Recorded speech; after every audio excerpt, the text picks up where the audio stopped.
Okay, welcome back, YouTube. It feels so excited again because I haven't been on the camera in a while, but I'm back and I'm here to show you all what I've been doing. So today we about to just do a little small tattoo.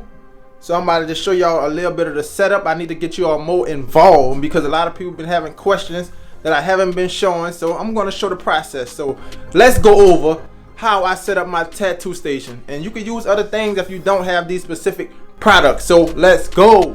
Okay, so first and foremost, we're gonna spray down the station with a little Meticide just to clean it. We're gonna spray, let that sit for about, just say about 1 minute.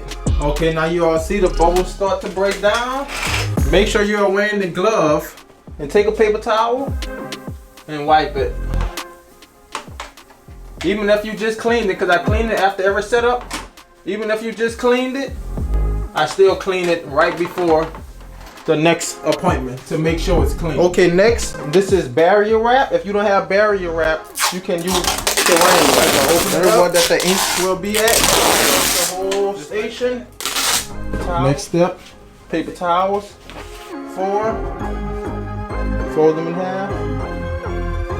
Lay it over. That's where all the ink goes. Next step, I pull all my paper towels that I'm going to be using and sit it right on the side. Okay, next, let's take a few ink caps. You always want to make sure you are wearing your gloves. Gloves keep everything clean. Okay, this is the needles we're going to be using. Dynamic black it is. Also the FK Iron Zion. Let's wrap it up. Okay, let's grab the needles we're going to be using.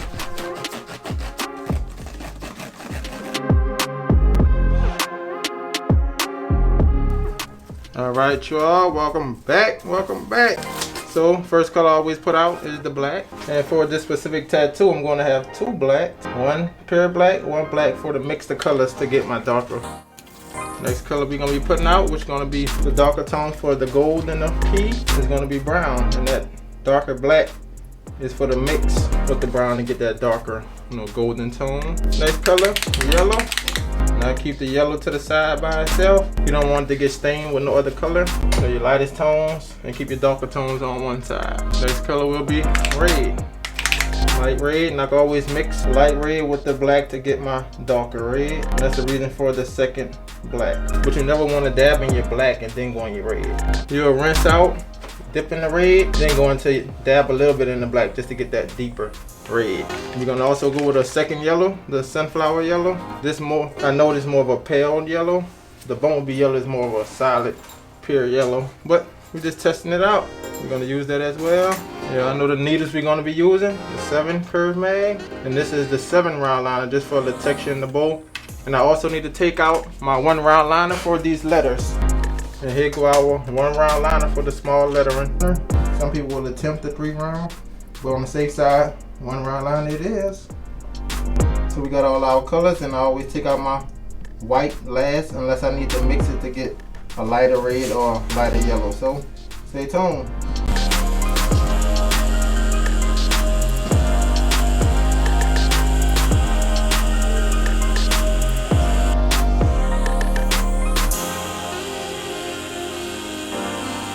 Okay, we're gonna start off with the harder way first by outlining just with the brown color, adding the shadows as well with the brown color, and then moving over to the yellow. So it's all color, no black.